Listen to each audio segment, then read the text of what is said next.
మీ జీవితంలో ఎప్పుడైనా ఇలా అనిపించిందా? దేవుడు నా ప్రార్థన వింటున్నాడా?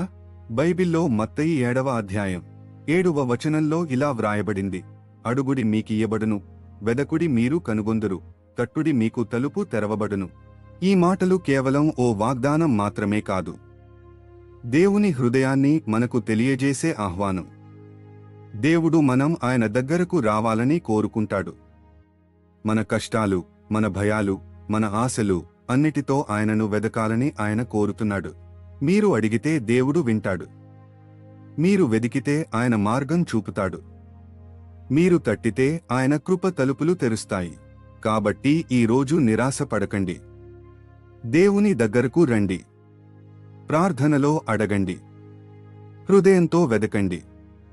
విశ్వాసంతో తట్టండి. ఎందుకంటే దేవుని వద్ద మీకోసం ఒక తెరిచిన తలుపు ఉంది. తిరుగుమనస్సు పొందండి.